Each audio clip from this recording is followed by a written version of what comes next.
Welcome to another edition of More to Consider. Today I have on my good friend Leon Duncan. We met in RFK Stadium parking lot after I had purchased some RFK Stadium seats.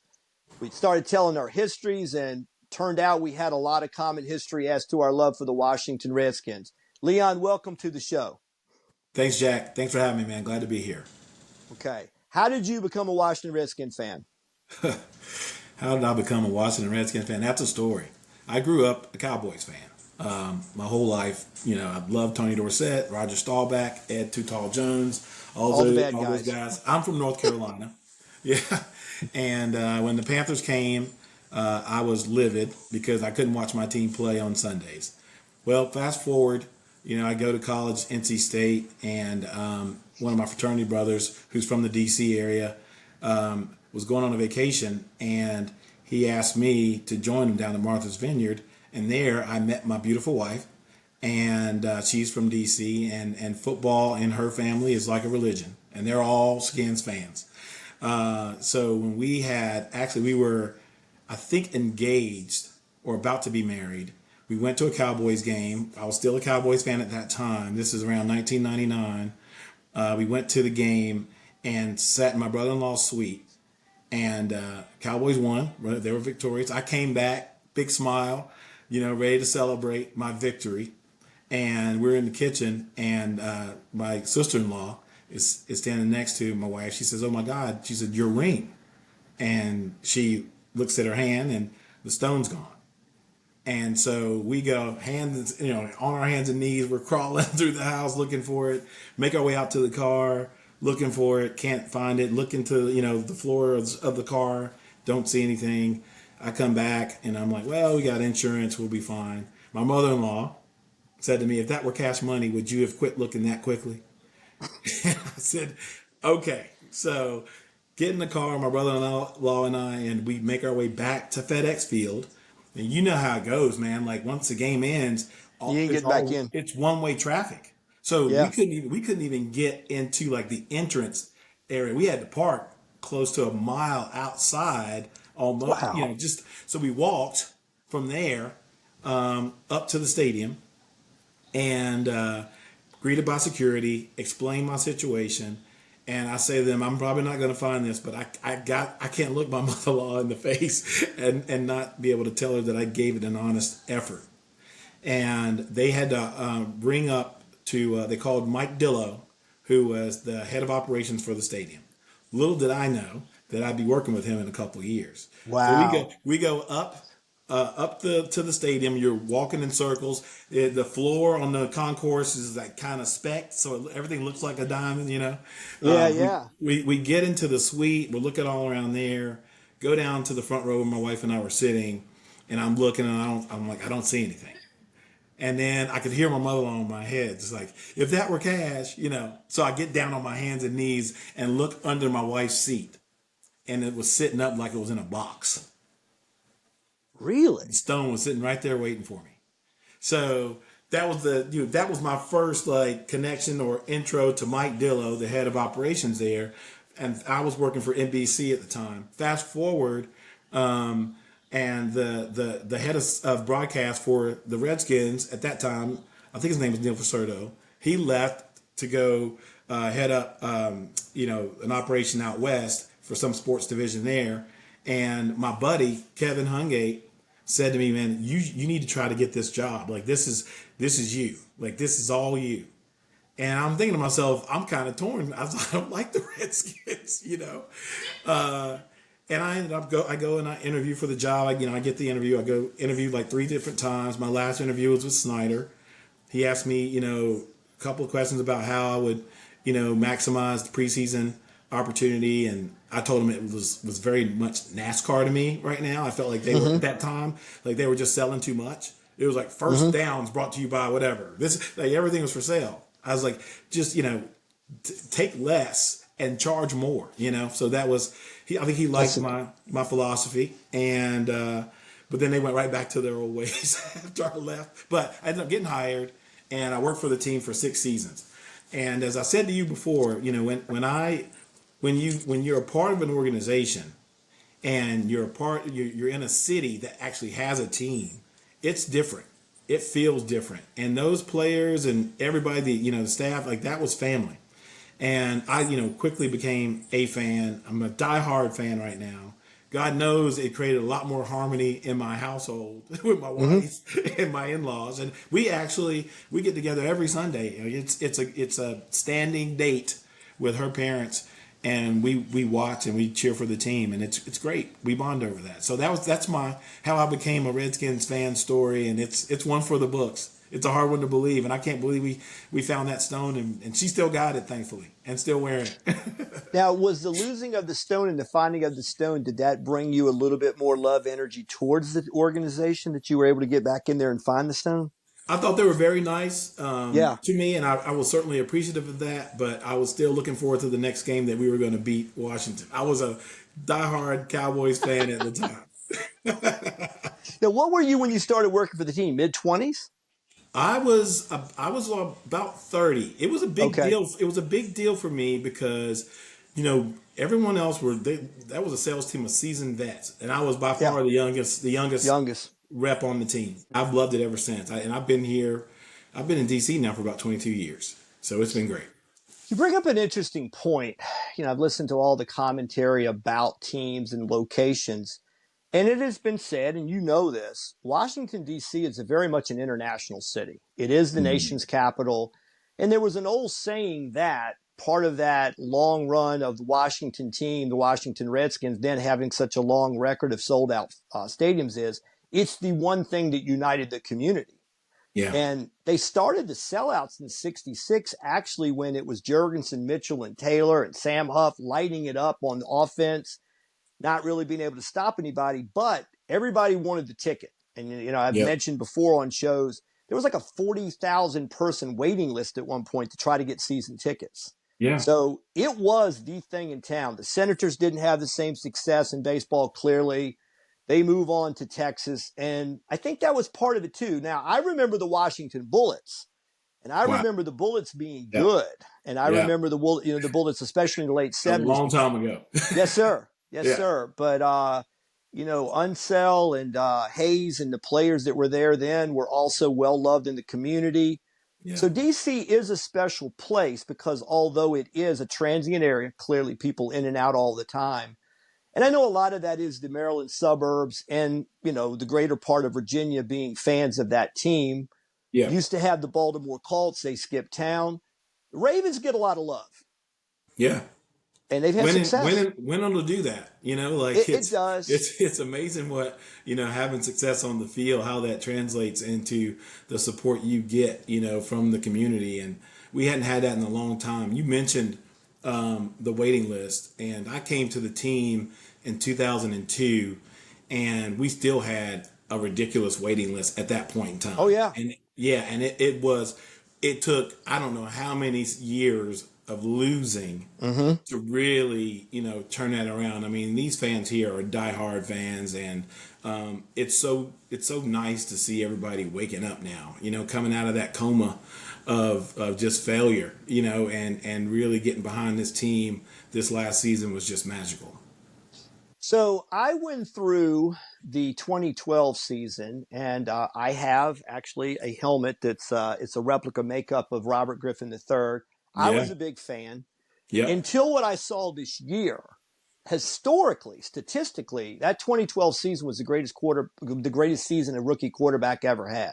Mm. Now, Jaden Daniels, I just can't understand how anyone could be so likable. I mean, it's Yeah. just, he's a beautiful kid.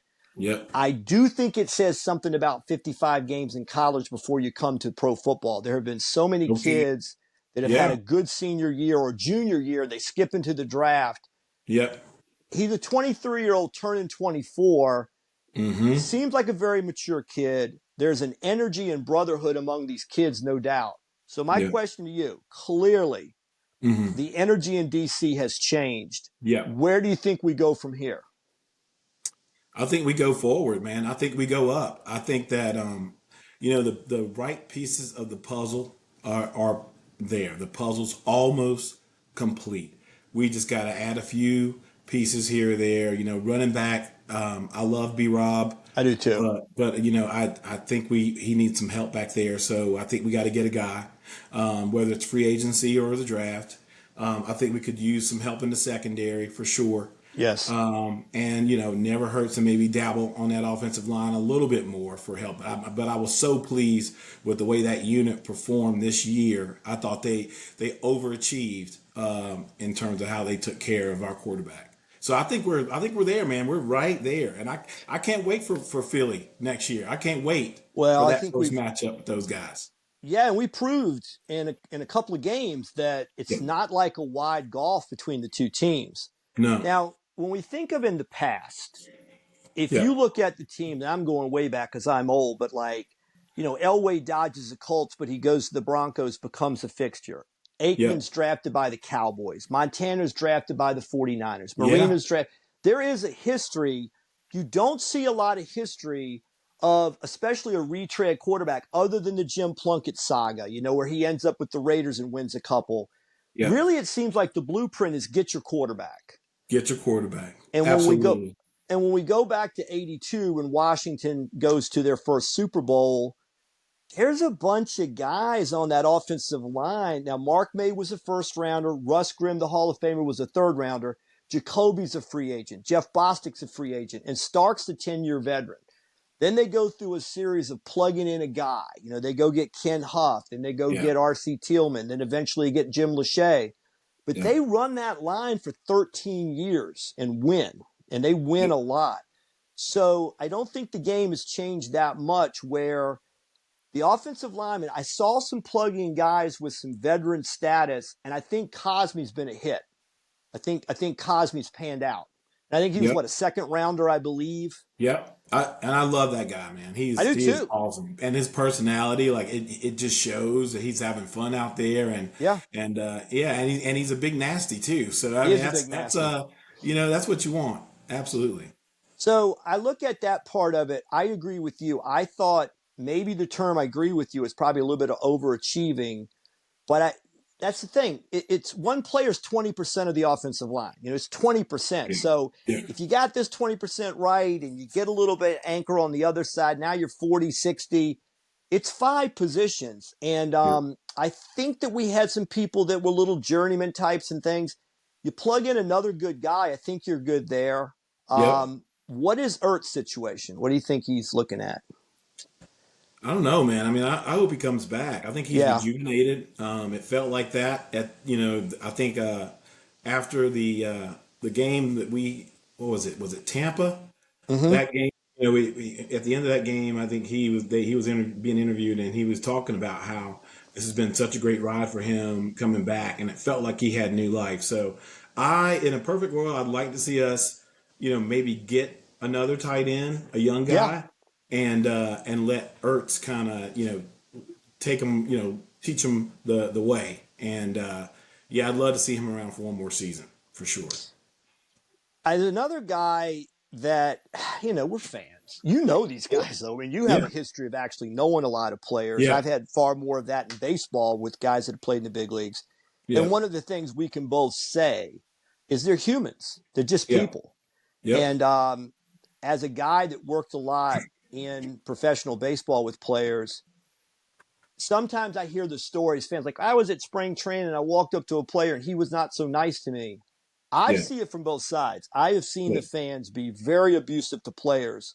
yep, I've heard the stories directly from kids I've known since they were 11 that made it to the big leagues. They're great human beings, but you get tired of people throwing things at you and screaming at you for this, that, and the other. They do have a job to do, yeah. but you've been in that thing with fan relationships with the players. Yep. I'm on the outside. You may have had some time with them and know him. I think Terry McLaurin's one of the most beautiful kids I've ever seen in professional sports. Amazing. Isn't he? Amazing. Amazing. And that's the thing, man. You kind of touched on this earlier when you were talking about, Jaden, but it's like y- good people. Like, oh yeah, but we Mm-hmm. want talented people, right? You Mm-hmm. want guys that can run and catch and jump high and do all those things, but good people. Like the character piece translates into work ethic and consistency and it helps build a culture, man. And like I think that's a part of it. Like I don't think we talk about that enough. And that's what Harris and team are doing now. They're getting the right guys, and they're good quality guys through and through, not just good football players. Well, and where I'm going to go with that is I felt for McLaurin because this was like year 6 for him. And Yep. he's gone through all the coaching changes and the transitions and the rest. And it was Yep. always like, I don't want to downgrade the pass quarterbacks or the attempts, etc. But he was, to me, a first-rate Hall of Fame type of player. I believe he could be a Hall of Fame type of player. Yep. Somebody's got to toss you the ball. Somebody's got to Yep. be on the other end of it. And Yep. now he's gotten this incredible upgrade. And Yeah. then you see these two guys, and you've probably seen that shirt that fans were wearing from the movie with the brothers, the Step Brothers. Have you ever seen that? They No. they did one with Terry McLaurin and Jaden Daniels together, where the Okay. Step Brothers from the movie, and they Yeah. replaced their faces. It was kind of funny, Oh, but cool. you see this energy between them. Yep. And De'Ami Brown, of course, I'm pulling for him in large part. He's a Charlotte guy that went to Carolina. Yeah. Uh, Jamison Crowder was Duke, right? He was a Duke Yep. guy. Yeah. So there's some regional Look at stuff my home there. state representing. I love Carolina. Yeah, we're going to talk about all kinds of positive things about North Carolina. But Yeah. yeah, so there's some kids that when you're in the DMV and you got kids from Carolina playing on your team, you know, Yeah. there's some regional attraction there. I Absolutely. thought De'Ami Brown really stepped it up late. Agreed. Yeah, Agreed. I mean, so look, this kid, I've known him for too long, and wasn't a fan for personal reasons because I went to NC State, and and understood. and that was Carolina's a big rival of ours, and I watched him torch us, many a time. So I knew what kind of talent De'Ami Brown had, and I just didn't understand why it wasn't translating in the pro game. And I think it all clicked for him this year. He About did. mid-season, I think it clicked, and I hope he keeps the pedal to the metal and doesn't look back, man. I think he's got renewed sense of confidence, and he knows he can play. He knows he belongs. So, So I'm sitting here looking at the depth chart now. So on the other yeah, side, we look at Farrell, Richmond kid yep. that went to Clemson, I believe. I think he was a first rounder. And I saw Was some he? noise from him this year. Okay. We got Deron Payne, clearly a Yep. first round pick. Yep. Um, Armstrong really played well at defensive end this year. Mm-hmm. I love Dante Fowler. I, I Yep. I just think Fowler is a really great player. Wagner, that he's in that same class with Terry McLaurin. Come on, man. Good Everybody people. loves him. Good Yep, people. great human being. He brought a Yeah. brotherhood onto the team, Yep. and he's a Hall of Famer. He's going to be a Hall Yep. of Fame football player. Now, what is he? Got to be mid-30s, right? He's Yeah. getting in that I mean, he's 34 been around range. for a while, man. He came from the Legion of Boom, man. That's a long time Yeah, ago. And yeah. but I think he didn't play like a man that's on his last leg. He definitely had a lot of No. energy. And No. he's in that conversation of all-time leaders in tackles career-wise. Okay. Frankie Louvu, how do you not like him? Luvu. He, Luvu. The man, he's bro. another one. Now I I think he's did, the heartbeat. I think he's the heartbeat yeah, of the I do defense. too. Yeah. I do I mean, too. Wagner's the captain, but Luvu's the pulse, man. He sets the He tone. he is a Yeah. high energy guy. You can tell the kind of. I mean, it's a contact sport. It's an emotional sport, Yeah. and I gotta believe that Luvu. It was hard to play around with not picking up on that energy. I would got to Yeah. think if you're on the field with him, Yeah. he's going to bring it. Now, you and I, as friends, have talked about this before. Where are we with Yeah. Lattimore? Well, you know what, man? It's just timing. Timing is everything, as they say, right? Like we got him. He was hurt, and Yeah, I think the team was really very responsible in their approach and giving him time and being patient before he yep. even took the field. But he's a competitor, and when you get guys like that love to fight on every down, and you're dealing with a hamstring, it's real easy to slip and to go backwards with it, because he's that guy, and I don't think that it's fair to judge him on the small body of work that we've seen thus far with him in Burgundy and Gold. I think we bring him back, let him get rest, get healthy in the off season, and let's see what he does next year, and then make our decision. I'd love to keep him. I'd love because Yeah, I think he's a Pro Bowl level yeah, player, and I yeah, do think he was playing through injury and trying yeah, to stick it out. yeah, Uh, Other defensive backs. Now I always get this name, Sandra Still. Is that how yeah, he? yeah. I love him. Awesome, awesome, man. I mean, that He, that he kid's a football player. He he's is a nasty. football player, He's and nasty. he's going to be a name to reckon with for many many years to come. Yep. And we've talked about before. This was one of the guys that really caught my eye because I 4-win season the year before. You're starting over. All right. I saw the Tampa game to open the season. I'm like, same old team. Maybe this is Yep. where we're going. But one Yep. guy that caught my eye, this kid, Jeremy Chin. Wow. Shane. Yeah. Awesome. He's He's physical. awesome. Yeah. He's awesome, man. I love him. And we had him play a little. Did we have him play a little corner from time to time? I'm not sure that he didn't. Okay, yeah, because I mean, that was like the biggest weak spot all season. Yeah. So Yeah. just trying to like figure out how to get some balance back there, and I think that speaks to his range. But awesome safety, man, love him. Well, and one other guy that I've watched his podcast a few years ago, and he may still be podcasting, that I think might be the fan favorite is Tress Way. Oh yeah, I think he might be the most loved player on the awesome, team. awesome Then there, guy, man. yeah, Tress is just a good dude through and through. I mean, and you don't need to look any further than how he handled Jaden, giving Jaden his number yes, 5. yeah. Like that's just a selfless player and an awesome punter. Like he was No, I MVP was going to in my say opinion. During our losing years, we didn't have much to celebrate. He was the MVP. he'd go to the Pro Bowl, right? He'd be the one Yeah, guy to go to the Pro Bowl in some really, really bad seasons. yeah, Now, let's go back in time a little bit. Of course, I wore a jersey yeah. here today. This is a Sean Taylor throwback that, for all you history buffs, he never actually wore in game. This was the Oh, 2002 2003 during the Spurrier years. They yeah, did this with the old plum helmet with the spear on it. They yeah, wore this for a couple seasons. When Sean Taylor came in as a rookie in '04, that was not a thing that Gibbs was into. They yeah, did wear the gold helmet with the R, and they did yeah, have a throwback jersey he wore as well. So you and I have had these conversations before. When yeah, we look at the history of the team, the Mount Rushmore is Baugh, Jurgensen, Mitchell, yeah, Charlie Taylor. yeah, One guy that I thought was a Hall of Famer trajectory coming out, but I just think he was so beaten up. I think career-wise, he still should have been considered was Larry Brown. I don't know that people ever really recognize he was a yeah. huge impact player in his time. Mm. Yep. Other guys that have made the Hall of Fame, Hamburger, Huff, we've had so many greats in the history of our team. I Yeah. don't believe, and you and I have talked about this, I never saw a player better than Sean Taylor, just to the Dude, eye. unbelievable.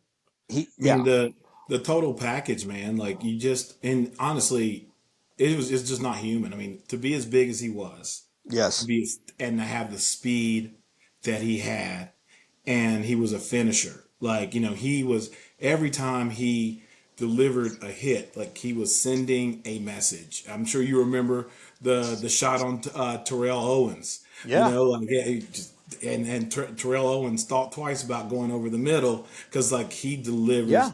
that message. There's the one on that's always all over the internet, in the Pro Bowl game back when they played for real in the Pro Bowl. He decleated a kicker, The like punter. maybe he doesn't care, and yeah, man, he was gifted, and that was a huge loss for the organization and for for the community because he was on that trajectory. You're right, man. He would have been a first ballot Hall of Famer for sure.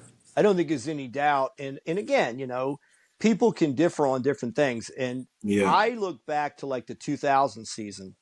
yeah, And what I'll never forget is Champ Bailey, Darrell Green, and Deion Sanders were on the same team. And I insane. and I watched them doing pregame warmups. And the thing that stuck out is there's like a defensive back size. Darrell Green's the fastest human on earth, and he's 5'8", and Yep, Deion was 6'1" and kind of thin. And then you looked at Champ Bailey. yep, He was almost like linebacker size. And I went back and looked. He ran a 4.28 at the combine. Woo! That's what he ran. He Goodness. ran a sub 4.3. I thought he was Wow. in that 4.3 range. And I went Wow. back and looked it up. When he ran the combine from Georgia, and Yep. they listed him 6 feet, 195. He looked bigger than that to me. But, Mm-hmm. I see him and I see him play live. And when you're live, it's just different.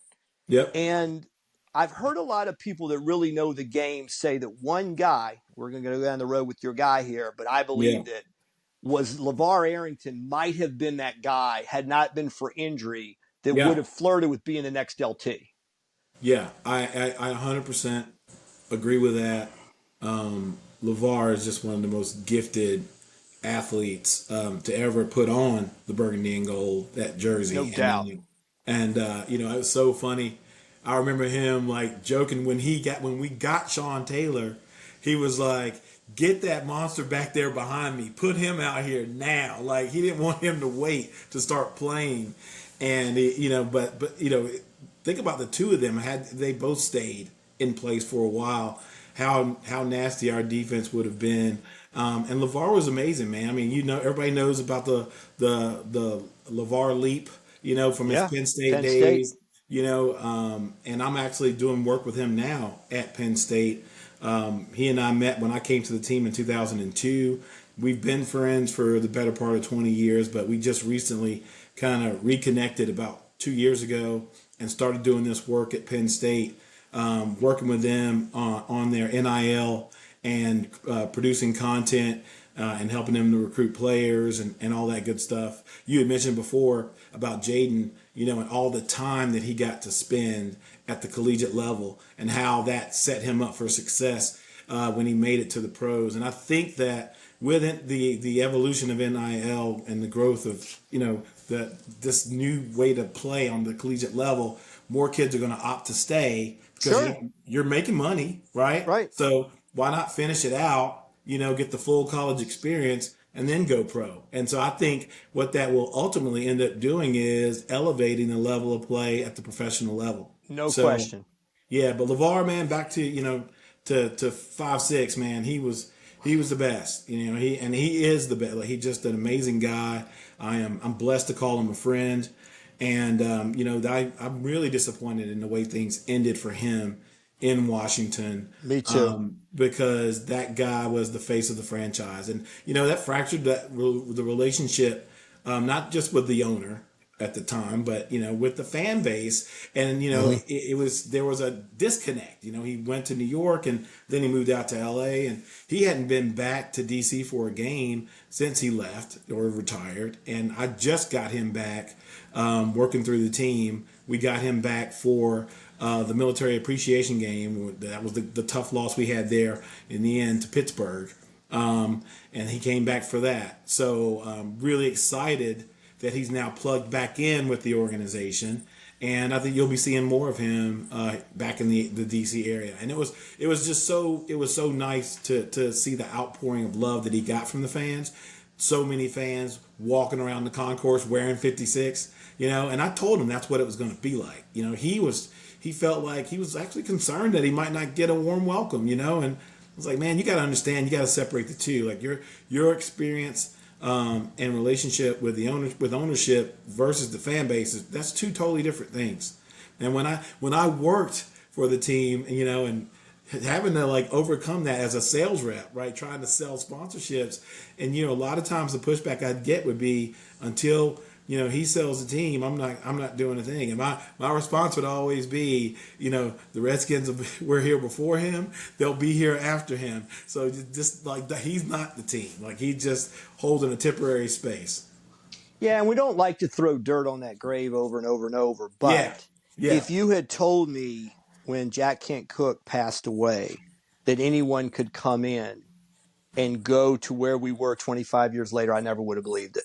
yeah, Because I always heard Denver was in the conversation, Packer fans probably, but I was in RFK. I saw the noise. I saw that stadium shake. I was there for those kind of yeah, events. And you can tell people what it was like, but when I was in the mid 2010s and I'm going to a game and 65 to 70% of the fans are wearing the other jersey, yeah, it got a little disturbing. It It's wasn't that the crowd tough. wasn't there; it was just somebody else was there. And It's tough. yeah, I that's mean, I remember going, a few years back. I went to, a game, and it had been a while for me since I had been back.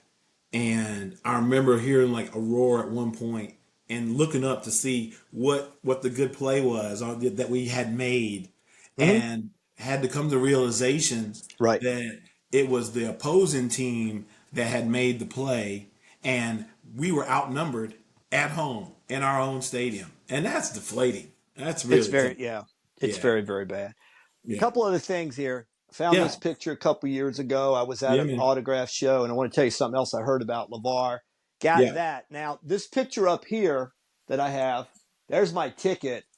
That was the game in Tampa that Sean got kicked out of for spitting on Pittman, the running back. But he scored earlier. That was the interception that LeVar got.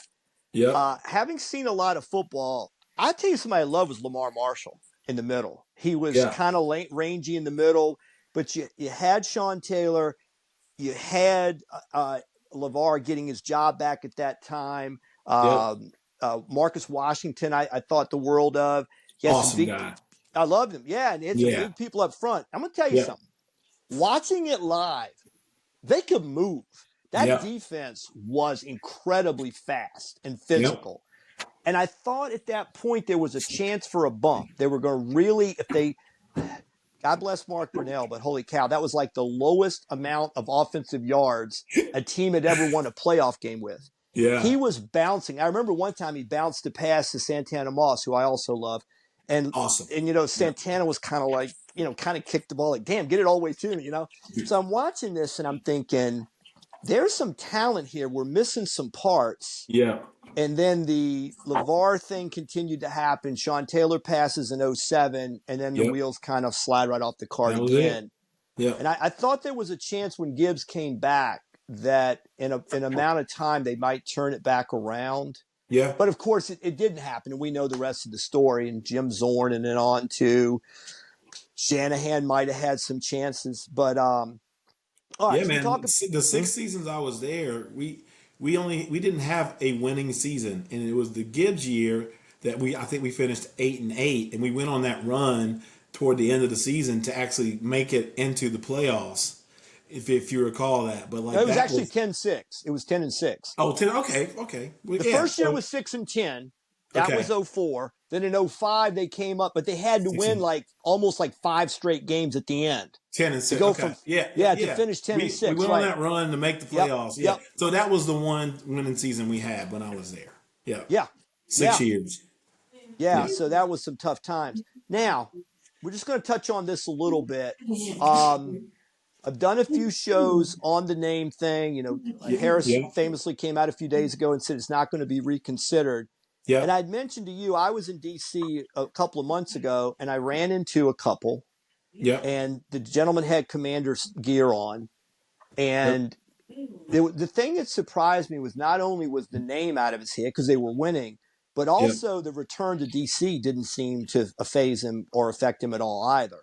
Yeah. And then I'm like, wow, I'm really getting older because when I ran into older fans, Yeah. they know what it's like to, and I mentioned RFK Stadium was in a direct line by design. You go over to Arlington Cemetery, across the Yep. Memorial Bridge, Lincoln Memorial, across the reflecting pool. You get the Washington Monument, through the Yeah. mall. You got the Capitol. Boom. At the end of that, Awesome. it's RFK Stadium in that Yep. circle. To me, Yep. it's sacred ground. And I want the Absolutely. team back there. Yep. And I think, like you talked about this with me before, Mayor Bowser, that she wants that, right? Absolutely, she does, man. And I consult. I'm a marketing consultant with Events DC, and that land is land that we manage, and so obviously, it'd be a good thing if we're able to make that happen.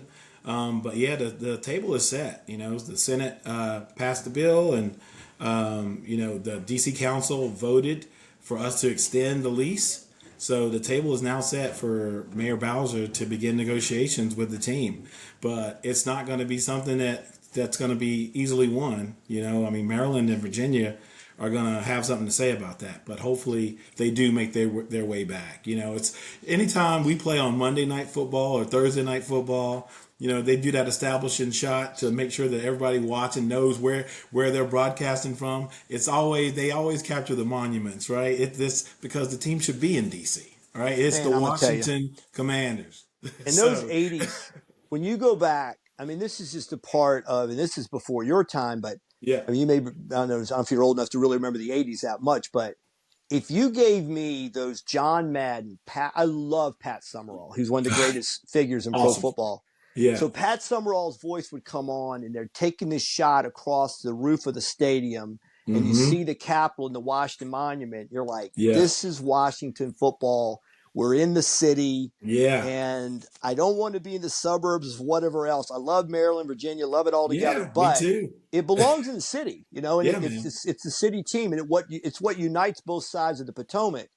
Yep. The thing I wanted to say to you though, I was at an autograph show, Yeah. and you'll appreciate this. I was at an autograph Yep. show, and I go out to a local kind of bar restaurant, and all of these people from the show were there. And this girl that was a waitress started talking about players she's seen in and out. Yeah. And she said, LeVar Arrington's name came up, and she said, "Let me tell you something, guys.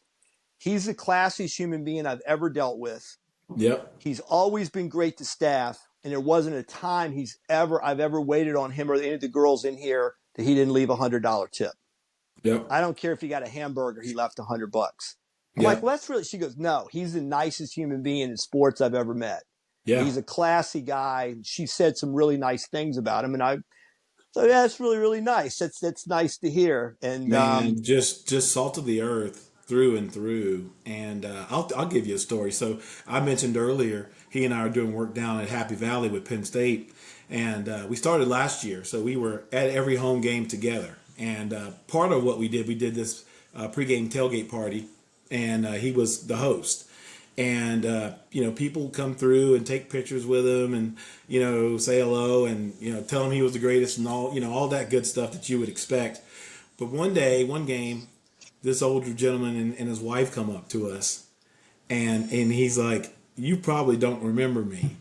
And he said, when you were at State College, and just a young buck, and I was loading some cement bags of cement in the back of a truck, and I was struggling with them, and you said, "Hey man, what are you doing?" He said, and he said, "Well, I'm just trying to." And he said, "Well, let me help you."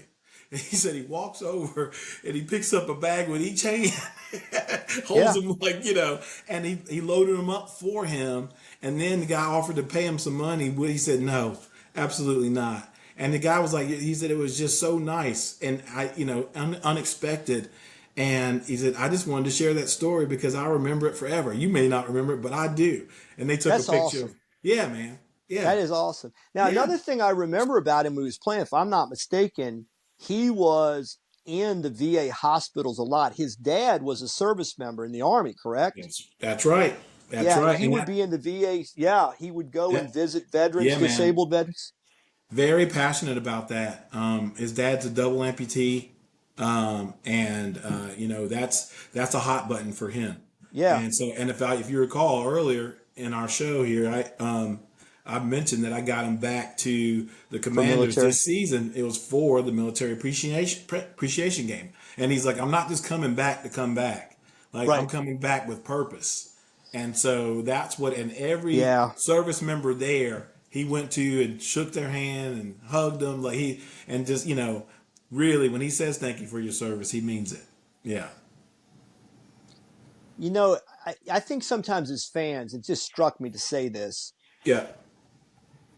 As tragic as it was, and I mean, as a person, I was emotionally shaken up by Sean Taylor's death. He was 24 years old. Yep.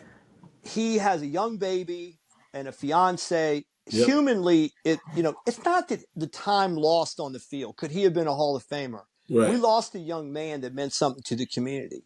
When you tell me Absolutely. the stories about LeVar Arrington, it's not just some fan worship of people. It brings the community together. And even though LeVar's career got cut short and Sean Taylor's, you do love the fact that we had him for the time that we did. Yeah. And I hope Arrington understands that I never heard a fan side with the ownership against him, That's ever. right. All Absolutely. I ever heard is, when the hell's LeVar getting on the field? Yeah.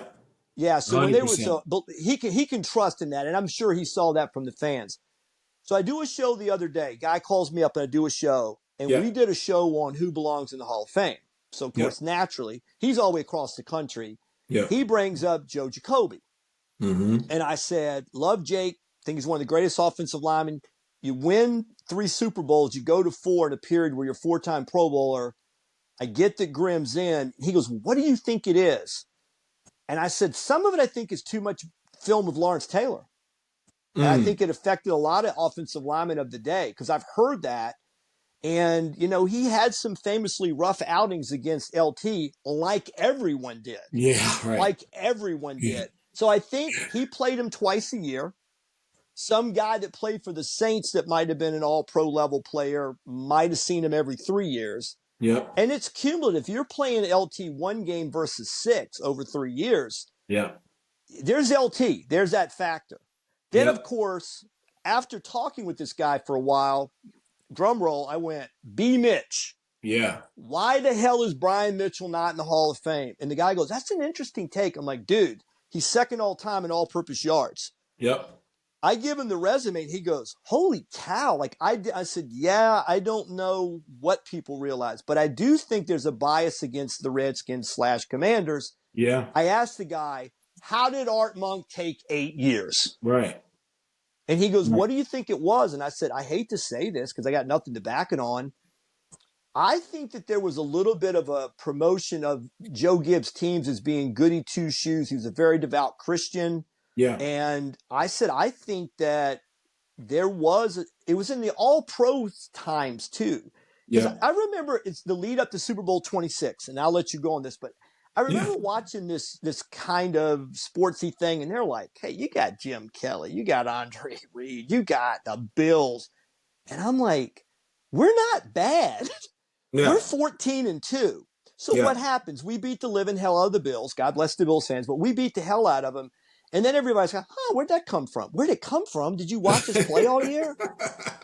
And then Monk's a part of that, and Gary Clark, who I dearly love from Pulaski, Yeah, Virginia, man. and Yeah. Ricky Sanders, who I've met at autograph shows, who's a fabulous guy to talk to. Yep. Ricky Irvins. Love Yep. Ricky Irvins. I Yep. met him. He's a great guy. What do you think? Do you think there's a bias against the Redskins players? Know what it is. It's so hard to say. But after all this time, a lot of those names that you just mentioned still being excluded, it's hard to argue against it. Yeah. And B Mitch is one of my closest friends. I call him like my big brother, and that drives me nuts. And I'm actually trying to get a campaign going where we buy some media to just make some noise, because the team is back now, right? And Yeah. Yeah. Yeah. and the best part about the team being back, playing at the level that they've been playing is that the older guys who kind of paved the way are now getting a little bit of love. Like that just didn't happen under the previous ownership, where Yeah. the alumni players were really treated well, and now they are. And so hopefully that creates a wave of positivity that does end up with us seeing my boy get that gold jacket. I'd love to. I mean, that would just be an amazing thing to witness, and I'm prayerful that it will happen eventually. They get over this and do right You by know, him. another thing about being a fan of a team, I'm sure anybody watching us today that is a Seahawks fan, a Saints fan, they may have had the same experience. But I tell you what, watching the Redskins, now Commanders, as I have, Yeah. but it was the Redskins years under Gibbs. Mm-hmm. There was not a greater physical specimen that played linebacker than Monty Coleman. Mm. And I don't know how many people know that. He played Yeah. 16 years in the league. Central Arkansas, 11th Woo. round. He played 16 years. Riley McKenzie played Yeah. 16 years in the league. Bobby Yep. Beathard was a genius. Now, we had guys who were kind of company guys Yeah. that filled their roles, and they wouldn't Yeah. make the Pro Bowls necessarily. Right. There was not a better player in what he did in our system than Don Warren. Mm. He's a tight end, kind of a dirty outside tackle playing tight end, catch 5-10 passes a year that Yeah. mattered. Yeah. Clint Didier freak show, speed, size. He's not going to ever be in the Hall of Fame. But Right. we had to, and I think Monty Coleman led that. I mean, Yeah. Monty Coleman, his first camp, I remember the story. He ran a 4.45 at linebacker. Jeez. He was a converted safety. Okay. He goes to school and plays safety. He's 6'2", 210. And they're like, hey, put on weight, play linebacker. So he gets in the 235 range. Go back and Wow. watch the film. He could Yeah. fly. Zero body fat guy, Yeah. muscular guy, great shape. Then you look at the guys like Charles Mann. How close is Charles Mann? He was a dominant defensive end. Jeez. Dexter Manley's one of the greatest freak show athletes we ever saw. Yep. Now, we know the story, Yep. but in his time, there wasn't a more dominant defensive end in football. Absolutely. So we had players, and I think probably a lot of teams feel that. Yeah. So when I throw out a Brian Mitchell to people, Yeah. I do think that we know what he meant to us. Yep. And the numbers support Hall of Fame. Yep. It supports it. But I Yep. do think a lot of people miss out on a punt kick returner who also had a certain degree of come in and play quarterback with that one time he had to. Yeah. You know, there was some crazy stuff that he did because he was a competitor that we Yep. appreciate Yeah. that may not show up on Sports Center. Yep. And so maybe other people don't see what we see. What's Yeah. Brian doing today? He is doing coverage of the team. Yeah, I mean, well, Brian's doing a lot, man. He, he has his radio show with JP Finley, B. Yep. Mitch and Finley. It airs every day on 106.7 The Fan.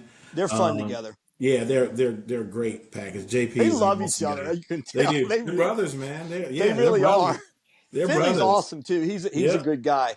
Yeah, and then he, talk about like the team, like building those bridges back to former players, like B. Mitch was persona non grata, during the Snyder era because of the fact that he kept it so real on the air. Like he spoke his mind. Oh, I If know.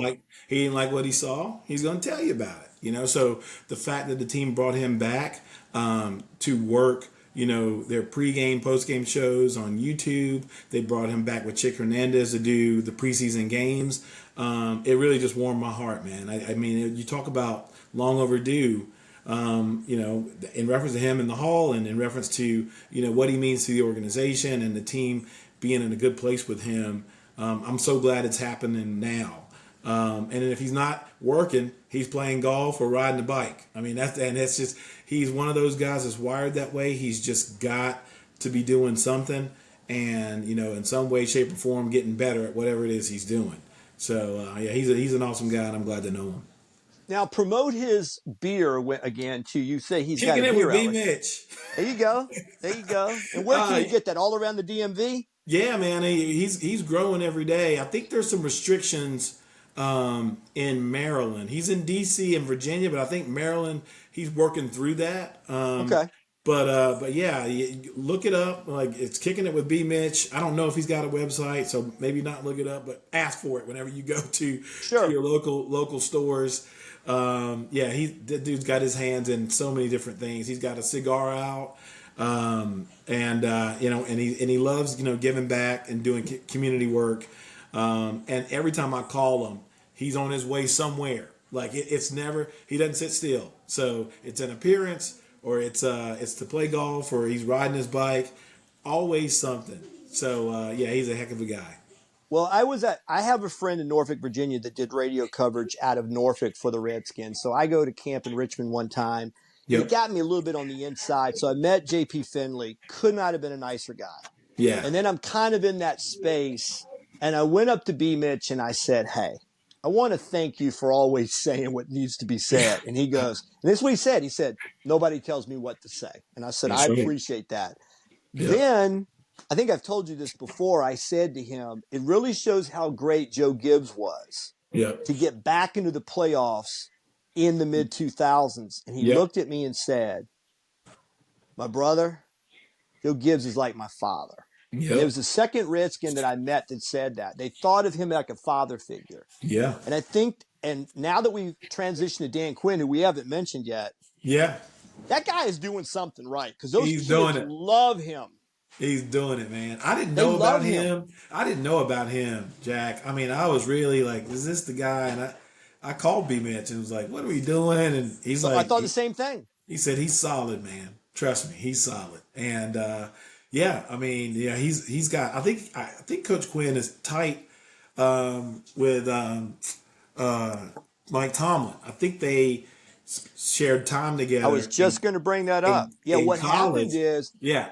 well, Tomlin's a Virginia guy, Newport Yep. News, Hampton area, I believe, and he went to William and Mary. Yep. Yeah, there was a story that Quinn comes in to coach at William and Mary, and Tomlin's finishing up, and Yep. they become close. Yep. So then Quinn goes to, he came from Salisbury, but I can't remember where. Oh, VMI.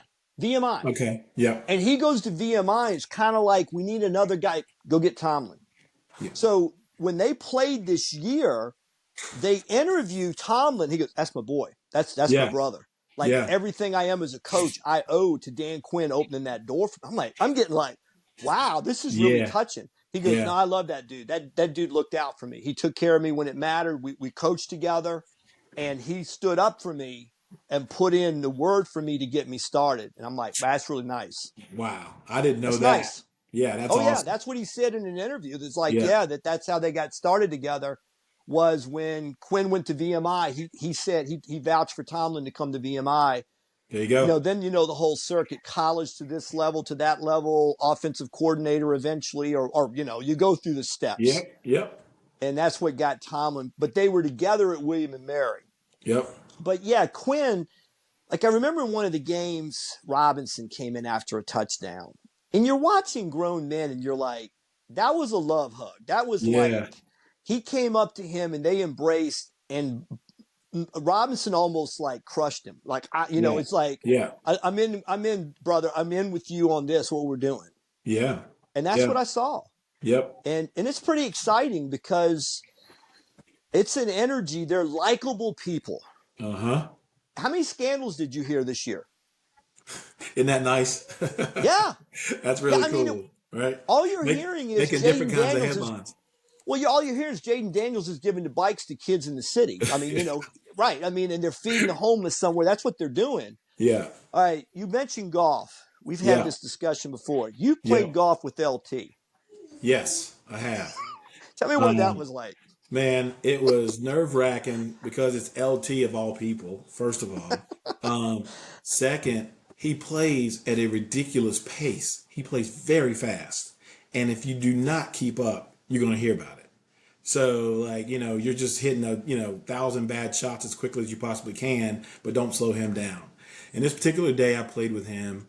We were in Miami at Doral, and it was myself, a guy, Rob, a friend of mine, and Penny Hardaway and LT. And Wow. they had a big bet between them, Penny and LT. And I was pulling hard for Penny, man. I really wanted him to get it done because LT was just bullying him the entire round. And Penny, he definitely held his own. I mean, I think the match was evenly square going into the last hole. And he laid up, I think, I'm trying to remember if 18 was a par 5 or not. But he had an easy pitch. I mean, it couldn't have been more than like 60 yards over water. And we were playing I think it's the Norman course. It wasn't the blue, but it was the Norman course. And so that's a little bit of water around the front of the green. And he chunked it. I mean, it didn't go like 20 yards. Went into the water. He ends up losing the round. And hey, we all went out with LT to celebrate his birthday afterwards. It was so that was a pretty cool day. We hung out with him for a little bit longer. I saw him, and that was the only time I ever met and spent time with him. I saw him about 2 years later, 2 or 3 years later, playing in Nat Moore's charity golf tournament for the Dolphins. Yeah. And I saw LT, and I was like, "There's no way he remembers me." And he's riding by on the golf cart, cigar in his mouth, and he looks at me, gives a smile, and then puts his hand up. I was like, "I'll be damn, he did remember." So it was pretty cool. Yeah. Well, I'm actually about 5 miles from where he went to high school in Virginia. Wow. And Wow. that's one of the craziest things. Lafayette High School in Williamsburg. That's where I live in that area. Mm-hmm. And it is one of the craziest things that people don't know he's from Virginia. They don't Yeah. know that he grew up here and he went to Carolina and all the rest. Yep. We'll go about 5 more minutes. So I Okay. want to ask you this because we have talked about it personally before. Yep. We watched the Super Bowl. We have Yep. mentioned in past conversations there's been a lot of talk about, are the books cooked? Does something look kind of sketchy? Yeah. And it was, will Kansas City three-peat? And they Yeah. certainly didn't. Right. And, you have told me, and I get it, that Yeah. you think it's on the up and up, et cetera. So I was talking to a friend the other day, and they said, what Yeah. do you think now? And I said, well, there's one or two ways to look at it. Yeah. One is Kansas City didn't continue to get the breaks they get, and they just really weren't that good, and the Eagles Yeah. were that good. Yeah. Or the league said, if Kansas City wins another one, no one will think it's fair, or they won't think it's for real. But I think you would. But I think you would agree with me. Yeah. If it ever gets brought up, it's bad for the league. Absolutely. Yeah. Yeah. And we're not too far away from everything being reviewable.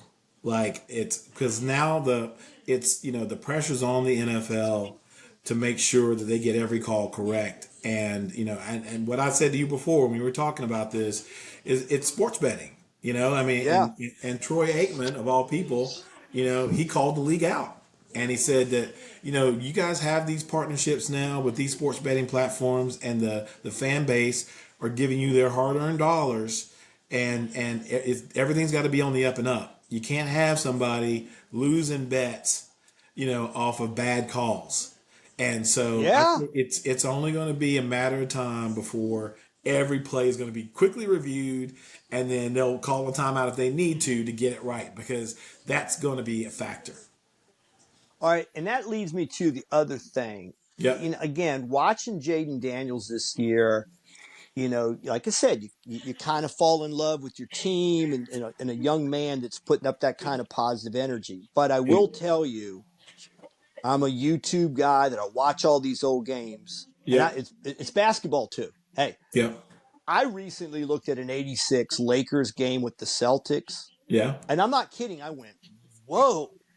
They were that good then. It was pleasing to the eye. Bird, Wow. Johnson, Yep. Worthy, McHale, Parrish. I'm looking at it and I'm like, that looks a lot better to me. Yeah. So I can watch modern sports, and pro football is starting to look like flag football almost to me. Yeah. And so I ask you, I'm just going to ask, you're younger Yeah. than I am. Yeah. Do you think the players of the 80s and 90s were better players? Man, that's a tough one. Mm-hmm. That's a real tough one. I think that the players in the 80s and 90s were tougher. Mm-hmm. I think that the young kids that are the ones that are currently playing now are better skilled. They just have a better skill set. And the reason I tell you that I believe that is because these kids now play year round. Like there's 7-on-7, which is now like the equivalent to AAU basketball. And I forget what it was in baseball. What was the travel league in baseball? I know you're a baseball guy. I can't remember, but the fall ball. Perfect game. Yeah, we had Well, there's organizations, right? They're doing right. They're doing year-round So baseball. when I was coming up, I played all sports. I played football, basketball, and baseball in high school. I played all of them, and I was probably better at baseball than anything. And my coaches were like, if you just drop this other stuff and play fall ball, you'll be fine. Like you got a chance. And I was like, I'm playing football. So back to your question, 7-on-7s. I mean, we have we're hosting a few of them this year in DC. B Mitz has hosted one, by the way, April 5th and 6th. So mark your Okay, calendar. I got you. Yeah, Absolutely. but that's the sevens, man. Like these guys are really competitive, and the one-handed catch is like it's so easy now. It's like it's nothing to these kids. So I would just say that I think that the skill set is better. But I think the players in the 80s and 90s and definitely the 70s were a lot tougher. And I don't think that these guys that are currently playing could play with them if under those rules. You know what I'm saying? And vice versa. Because, the way things are going right now with, how you tackle, hip drops and things like that are penalized, and no hitting below the legs, and like all kinds of things now that they get flagged for. That didn't exist back then. So Though, when you say about what you did as a kid, I yeah, guarantee you that made you better. And what yeah, I mean by that is, like, you've heard me, old man, get off my lawn, tell these stories before, but I'm 10 years ago in a van and I'm talking to guys and they're talking about how great these players are. I'm like, hey, guys, the best players were in the 80s. Oh, coach, they couldn't play today. And I was like, you don't think LT could play? But yeah, then I kind of end the conversation with, I'm like, okay, guys, who's your generation's Bo Jackson? yeah, And there's silence on the bus. And the guys yeah, are pulling up film going, oh my God. And I was like, yeah, if you didn't see Bo, yeah, and he had Hall of Fame potential in baseball. yeah. Dion was no slouch in two sports. Nope. Brian Jordan was an MVP. I mean, he was an all-pro in football and he Yep. was an all-star in baseball. Yep. Brian Jordan was a great baseball player. Yeah. So back then when guys were playing multiple sports, and I've seen the science, you're less likely to get injured if you play Yep. multiple sports, and you're more likely to gain training in coordinated body movements that make you better in all sports. And I think a lot of the injuries today in baseball, kids are just burned out. They're playing 12 months a year. Yeah. And if you Yeah. play the other sports, I think it actually could help you. But I don't see those, Jay Schrader was the third player picked in the entire major league draft. Bubby Brister played pro ball. John Yeah. Elway played professional Yeah. baseball. A lot of these guys played professional baseball and then excelled in the NFL. And so I don't know. I think that old school three sports guy was the guy you were looking for. Yeah. And I just don't think they exist as much. I mean, Yeah. there's some kids that flirt around with multiple sports, but I Yep. do think the multiple sport athlete made for a better athlete. I And I agree with do you. agree. I do agree with you. I think that one thing that's definitely better today is kicking. I mean, guys are kicking the ball from 70 yards, it Yeah. seems like. Yeah. And there are some things that you're saying in the 7-on-7, the catching the ball, but the Lynn Swans, who made some of the greatest catches in Oh history, yeah. The and the best. guys, Drew Pearson was a great Yep. receiver, but the guys in that era also had to know they could be decapitated at any moment. Yep. And when you're playing in a league where, oopsie, you touch the guy's ankle on the way through that, and it's like, here comes the flag. Yeah. Like we're talking about Sean Taylor. Yeah. He's passed almost 20 years ago now. Could he Yeah. play today? Right. He wouldn't be the same guy. I mean, Wouldn't be he'd the have same. to. He's He'd have to definitely clean. gifted. He's gifted enough to play Oh yeah, today. yeah, yeah. He would play, but Yeah. he wouldn't play like that. No, he'd be probably one of the heaviest, most fined players in the league for Yeah, sure. yeah. Well, Leon, I Yeah. greatly appreciate it. You're the Absolutely. best. Yeah. We're going to get together again soon. Keep telling me about those things that are going up there in the DC area. Yep. And folks, thanks for listening to us. And we'll keep doing these kind of shows where we reminisce about Washington sports history. Anything else you want to say on your way out? No, man, I'm good. Thank you for having me. It was a good spend of time. It's always a pleasure. Talk soon. Absolutely. God bless you. Back at you.